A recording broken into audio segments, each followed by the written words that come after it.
नमस्कार, देवभूमि IAS academy के YouTube channel में आपका स्वागत है। आज का हमारा विशेष टॉपिक उत्तराखंड स्क्रीनिंग परीक्षा से संबंधित जो हमारा अभियान चल रहा है उसके अंतर्गत उपभोक्ता अधिकार अधिनियम 1986 और इसी कड़ी में उपभोक्ताओं के अधिकार और कर्तव्य तथा उपभोक्ताओं से संबंधित जो भी प्रश्न आपके सिलेबस के अकॉर्डिंग आने हैं वो मैंने आपके सामने रखा है। तो एक एक करके मैं इस उपभोक्ता अधिकार अधिनियम के संबंधित प्रश्नों को आपके सामने रखने जा रहा हूं। तो देखिए, सबसे पहले उपभोक्ता कौन है, यानी उपभोक्ता क्या है। तो पहला पॉइंट, वह व्यक्ति जो अपने इस्तेमाल हेतु कोई वस्तु खरीदता और सेवाओं का उपयोग करता है उसे उपभोक्ता कहा जाता है। लेकिन उपभोक्ता अधिकार अधिनियम 1986 की जो परिभाषा है वो आपके सामने आ रही है। इसमें यह कहा गया है कि वस्तु और सेवा यानी गुड्स एंड सर्विसेज, वस्तु और सेवा का प्रत्यक्ष और अंतिम उपयोग, प्रत्यक्ष यानी डायरेक्ट और अंतिम उपभोग या उपयोग करने वाला व्यक्ति ही उपभोक्ता है। तो ये देखिएगा, उपभोक्ता अधिकार अधिनियम 1986 के क्या कहा गया है कि वस्तु और सेवा का प्रत्यक्ष और अंतिम उपभोग करने वाला व्यक्ति उपभोक्ता है। खैर, आगे बढ़ेंगे। उपभोक्ताओं का शोषण क्यों, कैसे हो जा रहा है उपभोक्ताओं का शोषण, किन परिस्थिति में उपभोक्ताओं का शोषण हो सकता है, ये कुछ कंडीशन आपके सामने है। जैसे खराब अथवा घटिया वस्तु देकर शोषण किया जा सकता है। अवधि पार की वस्तु यानी पोस्ट डेटेड वस्तु को दे दिया जाता है। नाप या तोल में कर टैक्स लगा दिया जाता है, हमें पता नहीं रहता हम तक जो वस्तु पहुंच रही थी उसमें कितना टैक्स था, क्या था। तो मैंने उपभोक्ता के जागरूक न होने का परिणाम होता है। निर्धारित ब्रांड से अनदर यानी निर्धारित ब्रांड से अन्य वस्तु देना, जो निर्धारित ब्रांड की वस्तु थी उसे न देकर किसी और वस्तु को दे देना। गारंटी अवधि में वस्तु के खराब हो जाने पर उसे वापस न लेना। अच्छा, निर्धारित राशि से अधिक वसूलना, ये इसके तहत शोषण किया जा सकता है। मिलावटी वस्तु का प्रदान करना और अधूरी और भ्रामक जानकारियां देना, ये उपभोक्ताओं का शोषण इस संदर्भ में किया जा सकता है। इसीलिए उपभोक्ताओं को सजग रहना होगा और अपने अधिकारों का उपयोग करना होगा। क्या है उपभोक्ताओं के कर्तव्य और अधिकार, वो आपके सामने आ रहे हैं वन बाय वन। सबसे पहले, खरीदी गई वस्तु अथवा वांछित वस्तु जिसे आप चाहते हैं कि भुगतान का बिल और रसीद या गारंटी वारंटी जो भी है वो आपके पास रहने थे, यानी वो आपके पास उपस्थित होनी चाहिए। देखिए, खरीदी गई वस्तु या वांछित वस्तु जो आप चाहते हैं या सेवा, उसका भुगतान, उसका बिल, रसीद और गारंटी वारंटी कार्ड लेना आवश्यक, पहली बात थी। दूसरी, सामान पर उसका नाम, मात्रा, उत्पादन, अवधि, समापन की तिथि, कीमत, उसकी प्राइस, एक्चुअल प्राइस या विद टैक्स जो दी गई है, निर्माता का नाम और पता, ये सब जांच कर खरीदना चाहिए। वस्तु की गुणवत्ता को प्रमाणित करने वाले मानक चिन्ह को देखकर, क्योंकि आप जानते हैं कि मानक चिन्हों का प्रयोग होता रहता है, आईएसआई मानक, ये नाम सुने होंगे आपने। तो ये मानक चिन्हों को देखकर आपको प्रमाणित वस्तु को खरीदना चाहिए, ये बात आई है। कुछ मानक चिन्हों का जिक्र मैंने यहां पर किया है, कौन कौन से हैं वो। जैसे आईएसआई मार्क, हम कहते हैं कि आईएसआई मार्क लगा है कि नहीं। तो आईएसआई क्या है, तो भारतीय मानक संस्थान 1955 इसका जिक्र करता है। आईएसआई मार्क्स क्या होता है, तो मैं सबसे पहले आईएसआई का जिक्र करने जा रहा हूं। इसमें यह कहा गया है कि औद्योगिक उपभोक्ता वस्तुओं के लिए वैज्ञानिक आधार पर मानक निर्धारित करना और वस्तुओं को प्रमाणित करना, यह आईएसआई का काम है। ठीक है, तो आईएसआई ये काम करता है। तो कोई भी वस्तु मानक निर्धारण के अनुसार अनुकूल है या नहीं, या उसमें आईएसआई मार्क्स है या नहीं, ये जानना उपभोक्ता का काम है। दूसरा, एगमार्क यानी कृषि एग्रीकल्चर से संबंधित, एग्रीकल्चरल मार्केटिंग सर्टिफाइंग एजेंसी से कहते हैं हम। 1937 में एगमार्क की सुविधा हमें मिलने लगी। तो इसमें क्या, कृषि तथा खाद्य पदार्थ उत्पादों की गुणवत्ता के स्तर को मापना, इसका मूल उद्देश्य है एगमार्क का। जो कृषि से संबंधित अथवा खाद्य पदार्थों से संबंधित जो गुणवत्ता है उसको मापने का कार्य करता है एगमार्क 1937। ये आईएसआई मार्क्स जो हमारे पास है। इसके अलावा हॉल मार्क्स, ये आपने सुना होगा। हॉल मार्क्स स्वर्ण और चांदी के आभूषणों पर भी जो यूज होता है। 2000 में स्वर्ण आभूषणों पर और 2005 में इसे चांदी के आभूषणों पर मान्यता मिली। वुलन मार्क्स या वूल मार्क ऊनी आभूषणों पर। इसके अलावा एफपीओ मार्क्स खाद्य पदार्थों से संबंधित होता है। 1955 में इसकी शुरुआत की गई है। तो खासकर ISI, Agmark 1937, ISI 1955, FPO 1955, hallmark और ऊल मार्क, ये सब मानक चिन्ह जिनके बारे में आपको जानना आवश्यक है। अच्छा, उपभोक्ता अधिकार आज की डेट में हमारे से मतलब उपभोक्ता अधिकार से संबंधित या उपभोक्ता से संबंधित जो सबसे महत्वपूर्ण पार्ट है क्वेश्चनों के लिहाज से देखा जाए तो वो ये पार्ट है, पार्ट नंबर 4, उपभोक्ताओं के अधिकार। कब से हमें ये उपभोक्ता अधिकार मिलने लगे, भारत में या संपूर्ण विश्व में? कब उपभोक्ता अधिकार अधिनियम और उपभोक्ताओं से संबंधित जो दिवस मनाए जा रहे हैं वो सब आपके सामने है। सबसे पहले विश्व स्तर पर देखा जाए तो अमेरिका 15 मार्च 1962 में उपभोक्ता अधिकार का प्रयोग करने वाला पहला देश है। तो ध्यान रखिएगा, विश्व स्तर पर यूएसए अमेरिका 15 मार्च 1962, इसलिए 15 मार्च को विश्व उपभोक्ता अधिकार दिवस मनाया जाता है। ध्यान रखना, ये हमारे पास प्रश्न है। कब मनाया जाता है? तो 15 मार्च को पहली बार कब? 15 मार्च 1962 को अमेरिका में विश्व उपभोक्ता अधिकारों का प्रयोग होने लगा था और इसीलिए 15 मार्च को विश्व उपभोक्ता अधिकार दिवस मनाया जाता है। इसी संदर्भ में भारत में चलते हैं। ये देखिए, भारत राजीव गांधी प्रधानमंत्री थे जब, तब उसकी शुरुआत हुई है 24 दिसंबर 1986 को, इसलिए 24 दिसंबर को राष्ट्रीय उपभोक्ता दिवस मनाया जाता है और ये वर्ष 2000 से मनाया जाने लगा। तो भारत में कब मनाया जाने लगा? 24 दिसंबर 1986 को, और इसीलिए 24 दिसंबर को राष्ट्रीय उपभोक्ता दिवस के रूप में मनाया जा रहा है वर्ष 2000 से। और इसकी शुरुआत राजीव गांधी के समय में ही हो चुकी थी। यूएनओ के स्तर पर देखा जाए तो अंतर्राष्ट्रीय स्तर पर कि यूएनओ ने यानी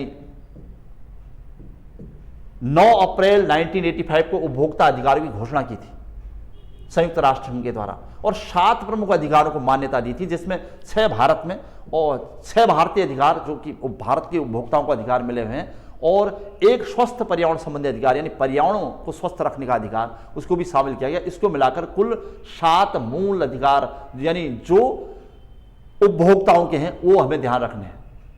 तो सबसे पहले उपभोक्ताओं के अधिकार क्या क्या हैं वो आपके सामने आ रहे हैं। देखिए, 1 बाय 1 मैंने आपके सामने रखे। सबसे पहले हमारा जो मूल अधिकार है यानी उपभोक्ता होने का मूल अधिकार है, उसमें चयन का अधिकार। भैया, जिस वस्तु को हम चाहते हैं, हम किसी भी वस्तु को खरीदना चाहते हैं, लेना चाहते हैं, उसे हम स्वतंत्रता पूर्वक ले सकते हैं, हमारा अधिकार है। दूसरा, सुरक्षा का अधिकार, हमें उस वस्तु को लेने में किसी प्रकार की कोई परेशानी ना हो और उसके बाद उसका नकारात्मक परिणाम हम पर न पड़े, उसका नकारात्मक प्रभाव हम पर न पड़े, ये सुरक्षा हमें मिलनी चाहिए। और सूचना प्राप्ति का अधिकार, उस वस्तु से संबंधित कोई भी सूचना का आदान प्रदान, लेन देन या उसके बारे में जानकारी प्राप्त करना हमारा कर्तव्य है, अधिकार है। अच्छा, इसके अलावा क्षतिपूर्ति निवारण का अधिकार हमें कि अगर हमें सही वस्तु नहीं मिली, ओवरडेटेड वस्तु मिली या हमारे जो अधिकार थे या हमारी जो मांग थी, डिमांड, उसके अनुकूल वस्तु नहीं मिली, तो हमें याचिका दायर करने का अधिकार है। उसके अलावा क्षतिपूर्ति का अधिकार यानी क्षतिपूर्ति जिससे हम वस्तु ले रहे हैं वो हमारी क्षतिपूर्ति करेगा, या कोई न्यायालय या कोई उपभोक्ता अधिकार अधिनियमों के तहत हमारी क्षतिपूर्ति होगी, ये बात हमें पता होनी चाहिए।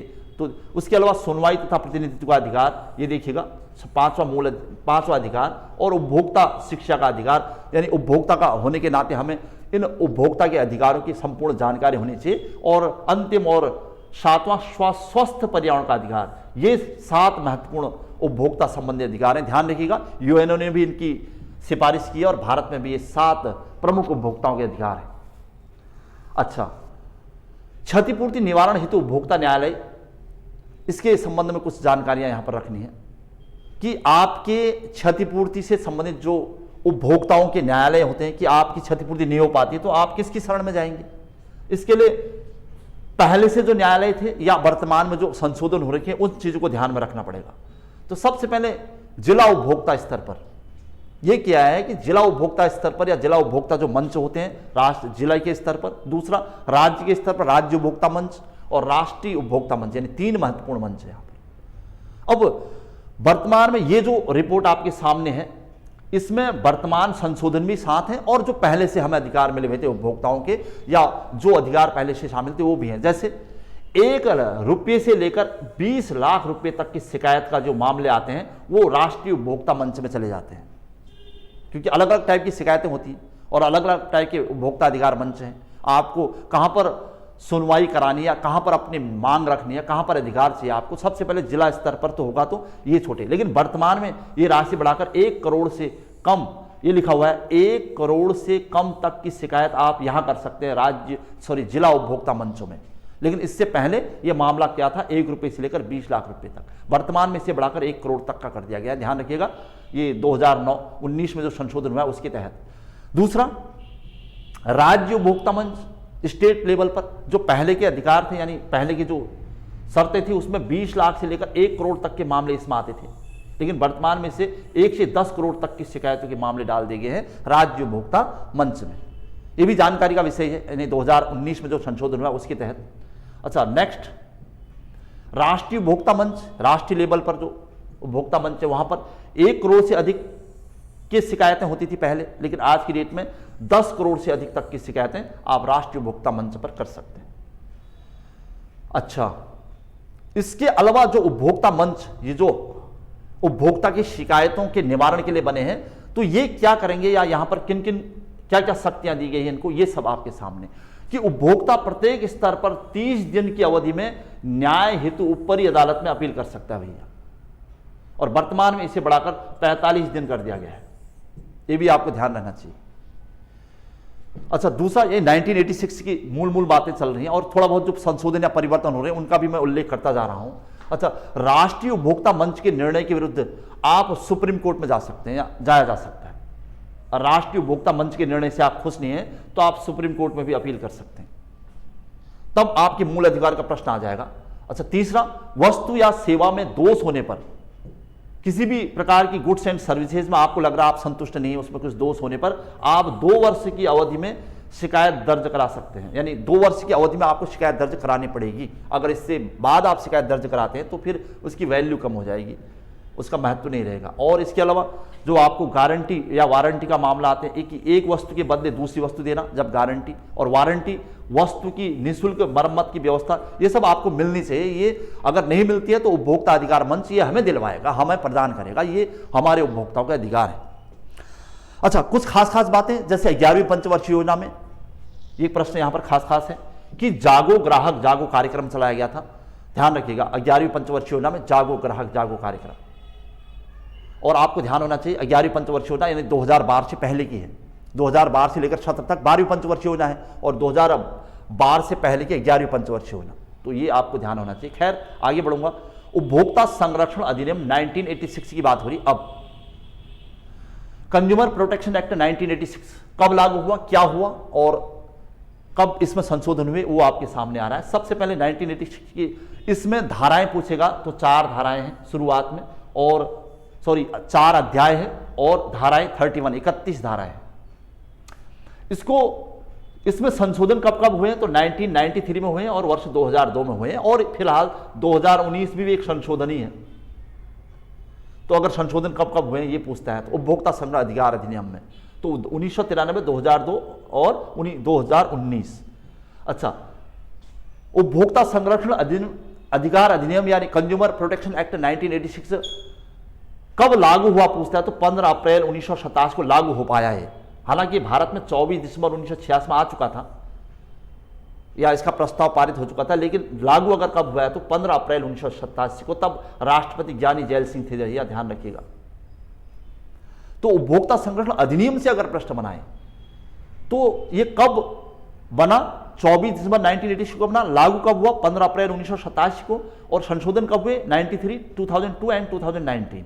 और जब ये लागू हुआ तब राष्ट्रपति कौन थे तो ज्ञानी जैल सिंह। और वर्तमान में मतलब जो उपभोक्ता संरक्षण अधिनियम जिसके बारे में हम पढ़ते हैं या पढ़ने जा रहे हैं तो उसमें 4 अध्याय और 31 धारा हैं। कुछ अध्यायों यानी धाराओं का जिक्र करता है। ये आर्टिकल 4 क्या कहता है, धारा 4 यानी आर्टिकल 4 में क्या है तो केंद्रीय उपभोक्ता संरक्षण परिषद का उल्लेख है इसमें, कि भैया ये भाग 2 में इसका उल्लेख है वैसे, कि उपभोक्ताओं की शिकायतों का निवारण या उनका सरल और शीघ्र तथा मितव्ययी निवारण किया जाना चाहिए। धारा 4 कहती है कि केंद्रीय उपभोक्ता संरक्षण परिषद के अंतर्गत उपभोक्ता की शिकायतों का सरल हो, शीघ्र हो और मितव्ययी निवारण हो, जिसमें उन्हें ज्यादा खर्च भी नहीं करना पड़े। अच्छा, नेक्स्ट धारा 5 का जिक्र हुआ है, राज्य उपभोक्ता संरक्षण परिषद। इसमें राज्य में उपभोक्ता मामलों के मंत्री की अध्यक्षता में राज्य परिषद का गठन किया जाता है, और वर्ष में 2 बार इसकी बैठक होना अनिवार्य है, कि ताकि वो राज्यों में या उपभोक्ताओं के अधिकारों से संबंधित मांगों को उसमें रखें। उन परिषद, ये परिषद का काम है, और उसकी सुनवाई करें। धारा 9 आर्टिकल 9 जिला उपभोक्ता फोरमों का गठन, ये किया गया है कि जिला उपभोक्ता फोरम का गठन किया जाएगा और उसकी अध्यक्षता कौन करेगा? जिला न्यायाधीश, जो कि जज की योग्यता रखने वाला व्यक्ति होगा। और 2 अन्य सदस्य होंगे उसके साथ, एक महिला। 2 अन्य सदस्य में जैसे शिक्षाविद हो सकते हैं, व्यापार और वाणिज्य में दक्ष लोग हो सकते हैं, कोई सामाजिक कार्यकर्ता हो सकता है, लेकिन उन दोनों में से एक का महिला होना अनिवार्य, यानी एक सदस्य महिला होना अनिवार्य है। और कार्यकाल लगभग 5 वर्ष और 65 साल की उम्र जो पहले हो, ये इसका रहता है। तो धारा 9 महत्वपूर्ण थी। जिला उपभोक्ता फोरम का गठन की बात की गई है, जो जिला न्यायाधीश का अध्यक्ष होगा, और उसका कार्यकाल और अन्य सदस्य, यानी 2 अन्य सदस्य होंगे, उन्हें 3 सदस्य, उसमें एक महिला सदस्य का होना अनिवार्य है और टाइम पीरियड लिखा हुआ इसका कार्यकाल। ऐसे ही धारा 16 यानी आर्टिकल 16 राज्य उपभोक्ता आयोग की बात कही है। इसमें राज्य उपभोक्ता आयोग का जो अध्यक्ष होगा वो हाई कोर्ट का यानी उच्च न्यायालय का सेवानिवृत्त न्यायाधीश होगा, मतलब उसके समकक्ष योग्यता रखता होगा। 2 अन्य सदस्य की बात कहेगा तो उसमें एक महिला सदस्य का होना अनिवार्य है, और उसमें जो सदस्य होंगे कानून, अर्थशास्त्र, वाणिज्य या प्रशासन के ज्ञाता होंगे, यानी अनुभवी लोग होंगे। अच्छा, कार्यकाल यहाँ पर 5 वर्ष और 67 साल की उम्र, यानी यहाँ पर 5 वर्ष और 65 साल था, यहाँ 5 वर्ष और 67 साल ही ध्यान रखिएगा। राज्य उपभोक्ता आयोग यानी मंचों की बात की जा रही है। और आर्टिकल 20 राष्ट्रीय उपभोक्ता आयोग की बात है। इसमें राष्ट्र के स्तर पर जो अध्यक्ष होगा वो सुप्रीम कोर्ट का सेवानिवृत्त न्यायाधीश होगा, और इसकी नियुक्ति राष्ट्रपति द्वारा की जाएगी। मंत्रिपरिषद की सलाह पर राष्ट्रपति इसकी नियुक्ति करेगा, ये कहना है। 4 अन्य सदस्य होते हैं इसमें, देखिएगा वहां 2-2 सदस्य हो रहे थे, यहाँ पर 4 अन्य सदस्य जो कि कानून के ज्ञाता होंगे, अर्थशास्त्र, वाणिज्य, प्रशासन के अनुभवी लोग होंगे, वो सब। कार्यकाल यहाँ पर बढ़कर 5 वर्ष या 70 साल की उम्र जो पहले हो, ये आ जाएगा। तो क्या क्या इसके प्रावधान है धारा 20 में राष्ट्रीय उपभोक्ता आयोग में, और जबकि राज्य उपभोक्ता आयोग की शर्तें और उसके सदस्यों का क्या क्या योगदान है, और जिला उपभोक्ता फोरम का गठन कैसे होगा, क्या होगा, ये मैं आपके सामने रख रहा था। अच्छा, इसी कड़ी में कुछ और धाराएं आर्टिकल 25 एंड 27 का जिक्र हुआ है यहाँ पर, जो खास खास बातें हैं। उसमें ये कहा गया है कि उपभोक्ता अदालत द्वारा पारित आदेश या अनुपालन कराने की व्यवस्था होगी। ये कौन करेगा? उपभोक्ताओं का जो आदेश है, जो न्यायालयों का आदेश है या उपभोक्ता मंचों का जो आदेश है, जिनका उद्देश्य है कि उपभोक्ताओं को उनके अधिकार दिलाना। अगर उनके अधिकार नहीं दिला पा रहे किसी संस्था के खिलाफ, किसी व्यक्ति के खिलाफ, तो उनकी संपत्ति कुर्क की जा सकती है और आदेशित जो धनराशि उसकी वसूली की जाएगी अथवा संपत्ति कुर्क की जाएगी। ये धारा 25 में है। और धारा 27 यानी आर्टिकल 27 कहता है कि उपभोक्ता आदेश का पालन न करने पर उसे दंड दिया जाएगा। यानी अगर उपभोक्ता आदेश का पालन न किया जाए, नहीं किया गया, उसे दंड का प्रावधान होगा, और 1 माह से 3 वर्ष तक का कारावास हो सकता है उसे, या फिर 2000 से लेकर 10,000 तक का अर्थदंड दिया जा सकता है। ये उपभोक्ता आदेश का पालन न करने पर दंड के प्रावधान की बात है धारा 27 यानी आर्टिकल 27। और ये सब काम जैसे आर्टिकल 25 का काम कौन करेगा? जिला कलेक्टर करेगा। संपत्ति कुर्क करना, आदेशित धनराशि की वसूली करना, ये सब इसके काम है। और जो वर्तमान में सबसे ज्यादा सुर्खियों में वो है उपभोक्ता संरक्षण अधिकार अधिनियम 2009 कंज्यूमर प्रोटेक्शन एक्ट 2019 मतलब ये अपने आप एक संशोधन है। जैसे मैंने कहा कि 1993 में, 1993 में और 2002 में संशोधन हुए हैं, उन्हीं संशोधनों में एक ये भी है कि वर्तमान में उपभोक्ताओं के अधिकारों को देखते हुए, उपभोक्ताओं की मांगों को देखते हुए और वर्तमान में जन जागरूकता को देखते हुए क्या क्या संशोधन किया जाना चाहिए या क्या किया गया है, वो मैं आपके सामने रख रहा हूं। तो देखिएगा, सबसे पहले उपभोक्ता संरक्षण अधिकार अधिनियम 2019, ये लागू कब हुआ पूछेगा तो 20 जुलाई 2020 को हुआ है। और इसमें थोड़ा संशोधन है कि इसमें इस बार अध्याय कहीं 8 लिखता है, कहीं 10, ही ध्यान रखिएगा। और धाराएं 107 है बढ़कर, पहले 31 थी, अब 107। अच्छा, राज्यसभा में कब पारित हुआ पूछेगा तो 6 अगस्त को, और लोकसभा में 30 जुलाई, यानी पहले 30 जुलाई को लोकसभा में पारित हुआ था 2019, और फिर राज्यसभा में 6 अगस्त 2019 को, और अंततः एक अधिनियम बन गया और आपके सामने आ गया उपभोक्ता संरक्षण अधिनियम 2019। कुछ खास परिवर्तन तो यही थे कि इसके अध्याय और धाराएं और कब लागू हुआ, लोकसभा और राज्यसभा में कब कब लागू हुआ। एक तो ये प्रश्न है। एक जो वर्तमान में ज्यादा सुर्खी में चल रहा है वो मामला CCPA, central consumer protection authority से कहा जा रहा है, केंद्रीय उपभोक्ता संरक्षण प्राधिकरण का गठन। मतलब जो उपभोक्ताओं के अधिकार हैं उनको दिलाने के लिए जो राष्ट्रीय उपभोक्ता या राज्य उपभोक्ता मंच हैं वो कहां तक सक्षम हो पाए हैं उस पर नजर रखने के लिए एक सेंट्रल कंज्यूमर प्रोटेक्शन अथॉरिटी बनाई गई। उद्देश्य क्या रहेगा? उपभोक्ताओं के अधिकारों को बढ़ावा देना तथा उनकी रक्षा और कहीं से भी शिकायत का प्रावधान। मतलब आज की डेट में उपभोक्ता कहीं पर भी रहकर अपने अधिकारों की मांग कर सकता है, डिमांड कर सकता है और रिक्वेस्ट कर सकता है, शिकायत कर सकता है। ठीक है, तो केंद्रीय उपभोक्ता संरक्षण प्राधिकरण क्या है? तो ये उपभोक्ताओं के अधिकारों को देने वाली बॉडी है, संस्था है। अच्छा, इसका अध्यक्ष कौन होगा? सरकार द्वारा नियुक्त चीफ कमिश्नर इसका अध्यक्ष माना जाएगा। इसके अलावा कार्य क्या होगा, क्या कार्य करेगा? अनफेयर ट्रेड, जो अनैतिक व्यापार है, उसके अलावा भ्रामक विज्ञापन, जो जबरदस्ती विज्ञापन किए जा रहे हैं, भ्रामक विज्ञापन किए जा रहे हैं, अनर्गल तरीके से प्रचार प्रसार किया जा रहा है, उस पर रोक लगाना। असुरक्षित वस्तुओं और सेवाओं को वापस लेने का आदेश, जो व्यक्ति के हित में ठीक नहीं है, समाज के हित में या पर्यावरण के हित में ठीक नहीं है, उनको वापस लेने का आदेश। ये सब काम करेगा सीसीपीए, केंद्रीय उपभोक्ता संरक्षण प्राधिकरण। अच्छा, अगर कोई इसका उल्लंघन करता है, इस नियमावली का उल्लंघन करता है या कंज्यूमर प्रोटेक्शन एक्ट 2019 का विरोध करता है या उसका उल्लंघन करता है, तो आपको सजा और जुर्माने का प्रावधान है। 10 लाख तक का जुर्माना लगाया जा सकता है और 2 साल की सजा। ध्यान रखिएगा, इस बार इसमें काफी बढ़ोतरी हुई है। 10 लाख तक का जुर्माना और 2 साल की सजा। अगर आप बार बार भ्रामक विज्ञापनों का प्रयोग करते जा रहे हैं चेतावनी के बावजूद भी, तो आपकी सजा और जुर्माने की राशि को बढ़ाकर 50 लाख किया जा सकता है और 5 वर्ष तक की सजा की जा सकती है। और अब वर्तमान में जो संशोधन हुआ है कि अपील दायर करने की सीमा 45 दिन कर दी, जो मैं बता रहा था आपको, पहले 30 दिन थी, अब 45 हो चुकी है। ये खास बातें उपभोक्ता अधिकार संरक्षण अधिकार 2019 के। इसके अलावा जो इसमें खास चीजें सुर्खियों में आई, तो एक चीज ये थी CRDC, consumer dispute redressal agency. तो इसमें यह था कि उपभोक्ता विवाद निवारण कमीशन का गठन करने का प्रावधान है।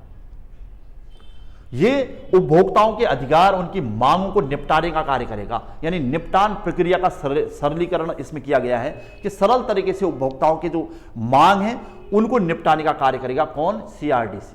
और यह भी अलग अलग होगा। DCRDF मतलब एक डिस्ट्रिक्ट लेवल पर होगा, एक स्टेट लेवल पर और एक नेशनल लेवल, राष्ट्रीय लेवल पर। तो जिला, राज्य और राष्ट्रीय लेवल पर अलग अलग प्रकार की एक संस्था होगी जिसे हम उपभोक्ता विवाद निवारण कमीशन के नाम से जानेंगे। और इसीलिए इसे CRDC या कंज्यूमर डिस्प्यूट रेड्रेसल एजेंसीज के नाम से जाना जा रहा है। तो इस बार जो बातें सुर्खियों में आई हैं, एक CRDC सुर्खियों में आ रखी है और एक आ रखा है, आपका ध्यान रखिएगा, CCPA, central consumer protection authority. और खास बातें, जो कुछ परिवर्तन यहां पर देखने को मिल रहा है कि अध्याय में और उसको लागू करने की डेट और कुछ इसके कार्यों में और कितने तक का जुर्माना और अपील दायर करने की अवधि जो बढ़ाई गई है। ये तो ये था हमारा उपभोक्ता संरक्षण अधिकार, जो वर्तमान में सुर्खियों में चल रहा है कि उपभोक्ता संरक्षण अधिकार 2019 और इससे पहले 1986 और उपभोक्ताओं के अधिकार। ये हमारा विशेष टॉपिक था। इसके अलावा जो अब प्रवक्ता से संबंधित जो विशेष टॉपिक है, मैं समय समय पर आपके सामने लाता रहूंगा। और तब तक आप लगातार आने वाले एक महीने तक लगातार अपनी पढ़ाई जारी रखिएगा और अधिक से अधिक जो आपके सिलेबस के पार्ट है उनको कवर करने की कोशिश करें। और जहां तक संभव हो इससे संबंधित विशेष टॉपिक मैं आपके सामने रखता रहूंगा। और तब तक के लिए नमस्कार, जय हिंद, जय उत्तराखंड।